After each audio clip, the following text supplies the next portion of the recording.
Imagine being told that eating less bread could help win a war, or that skipping meat was your patriotic duty. During World War I, that was life for millions of Americans. Long before fast food and frozen dinners, families across the country faced a new kind of battle, not in the trenches, but in their own kitchens. Every meal became an act of sacrifice. Every loaf of bread, every spoonful of sugar was tied to the war effort. As soldiers fought overseas, Americans at home fought hunger, rationing, and scarcity with creativity, determination, and a sense of national pride. They baked with barley instead of wheat, replaced meat with beans, and learned to make desserts without butter or eggs, all in the name of victory. This is the story of how America's kitchens became part of the front line, a story written not in bullets or blood, but in recipes and resilience. These are 5 forgotten food from the World War I era, dishes that kept the nation fed, united, and hopeful, even in the darkest times. During World War I, even a loaf of bread became a symbol of patriotism, and every slice was a quiet act of sacrifice. When the United States entered World War I in 1917, wheat was in short supply. Much of it was being shipped overseas to feed Allied troops and starving European civilians. At home, the U.S. Food Administration, led by future President Herbert Hoover, launched a campaign urging Americans to conserve wheat. The result was Victory Bread, a homemade loaf that used substitutes like rye, oats, barley, and cornmeal instead of pure white flour. Government posters and cookbooks encouraged housewives to bake wheatless bread and cakes, often proudly labeling them for victory. Newspapers printed recipes using potato flour, rice, or even ground beans. The goal was clear. Every pound of wheat saved meant one more soldier fed across the Atlantic. Victory Bread wasn't just about saving food, it was about unity. Families felt they were contributing directly to the war effort from their own kitchens. It turned baking into a patriotic duty, giving ordinary Americans a tangible way to help win the war. Even bakeries got involved, selling victory loaves that met the government's rationing standards. What's striking is that Americans didn't just tolerate the change, they embraced it. Children grew up eating dense, dark bread and calling it freedom food. Housewives proudly displayed their wheatless recipes as proof of loyalty. For many, it was the first time food became a shared expression of sacrifice and national purpose.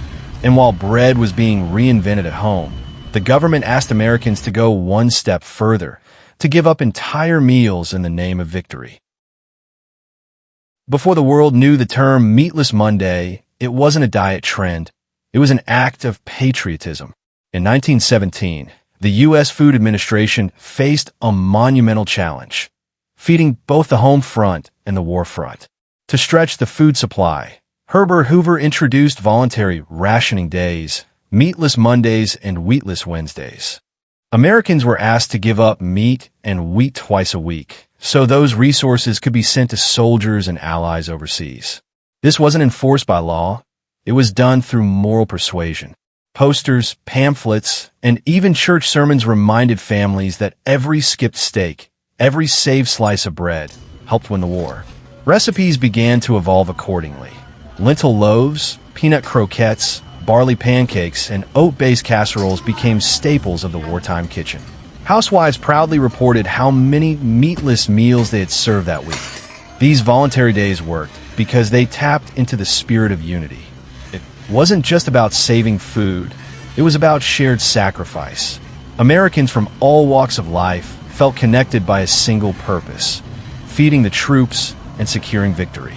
For many, it was the first time they saw how collective small actions could make a massive difference. What's remarkable is that this voluntary system actually worked. By 1918, American households had reduced their consumption of meat and wheat by nearly 20%, without a single law forcing them to do so. Families proudly hung "Food will win the war" posters in their kitchens, teaching children that every meal mattered. In an age before social media, the message still spread like wildfire. Unity was served 3 times a day. And while the main courses were shrinking, Americans found new ways to sweeten life. even when sugar, butter, and milk were nearly impossible to find. It may have been called war cake, but for many families, this humble dessert tasted like home, even when home was a place of rationing and sacrifice. During World War I, staples like sugar, butter, milk, and eggs were heavily rationed or prioritized for military use. Yet Americans still longed for something sweet. The solution came in the form of war cake, a simple, resourceful dessert that required none of the usual luxuries. Recipes for war cake were printed in newspapers, cookbooks, and government pamphlets, using ingredients that were more readily available. Cooks replaced eggs with baking soda and vinegar, milk with water, and butter with lard or shortening. Sweetness came from molasses, corn syrup, or even leftover fruit juice. Raisins or dried fruit added texture and flavor, transforming the cake from a necessity into a small celebration. War cake mattered because it represented hope. Even in the face of scarcity, Americans refused to abandon joy or tradition. Baking a cake, any cake, reminded people that life continued beyond the war. Mothers baked it for birthdays, soldiers' send-offs, and Sunday dinners, each slice carrying the quiet message that sweetness could still exist in bitter times. The emotional heart of war cake lies in its symbolism. For many soldiers overseas, a small piece of homemade cake, often mailed in tins or wrapped in wax paper, was a reminder of what they were fighting for. Families called it victory cake or service cake, linking something as simple as dessert to national pride. It wasn't fancy, but it was full of love. Even decades later, veterans remembered that dense, dark slice as the taste of home. And while desserts brought comfort to the home front, some foods were transformed entirely, not for taste, but to prove loyalty to the flag. In World War I America, even a jar of sauerkraut could be seen as unpatriotic until it got a brand new name, Liberty Cabbage.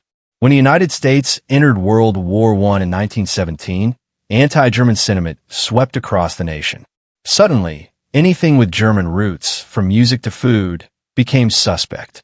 Sauerkraut, a beloved staple in many immigrant households, found itself at the center of this cultural shift.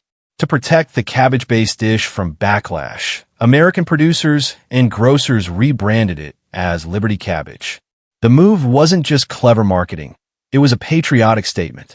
Newspapers and government posters encouraged Americans to use the new term proudly, aligning even the humblest side dish with national loyalty. Restaurants updated their menus overnight, and some families even refused to use the old word for fear of being labeled pro-German. The renaming of sauerkraut to Liberty Cabbage reflected the powerful intersection of food and identity. In a time when the nation was united by war, but divided by heritage, a new name gave Americans permission to keep eating a food they loved without feeling disloyal. It also showcased how deeply the war reached into everyday life, right down to what people called their dinner. The most fascinating part is that the same pattern repeated decades later. During World War II, sauerkraut became victory cabbage. And in the early 2000s, the U.S. saw a similar moment when French fries were briefly dubbed freedom fries. History, it seems, has a way of repeating itself, reminding us that even language can become a battlefield when a world is at war.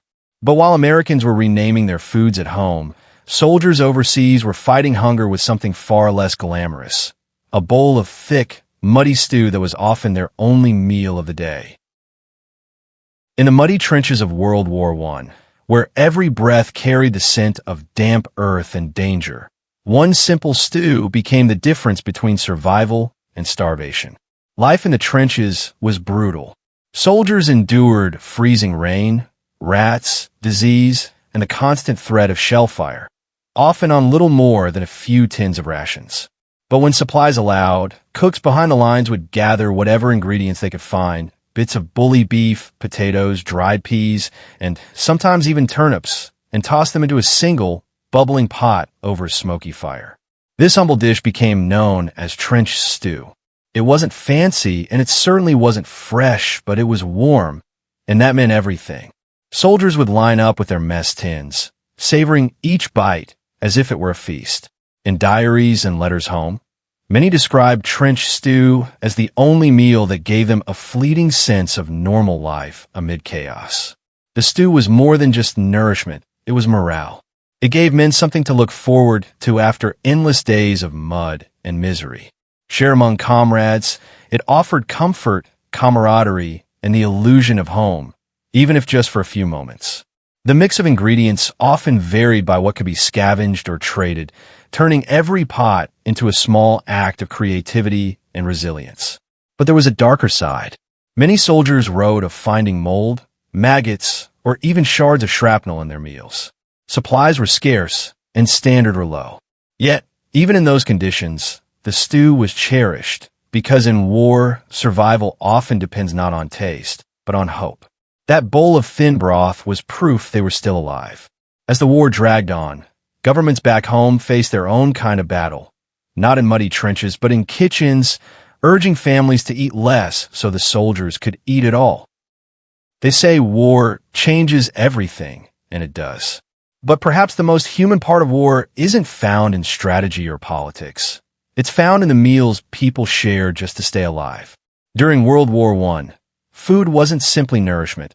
It was survival, sacrifice, and solidarity. From hardtack biscuits gnawed in the trenches to home-front cookbooks teaching families how to stretch every scrap. Every meal told a story of endurance.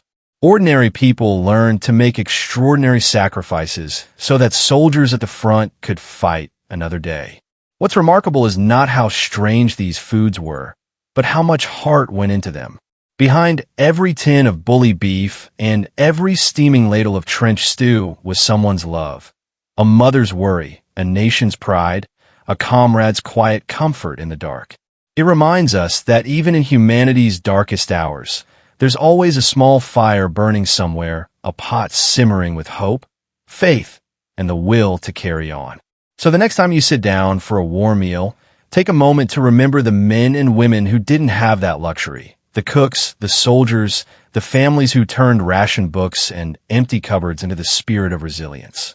Because history isn't just written in battles. It's simmered,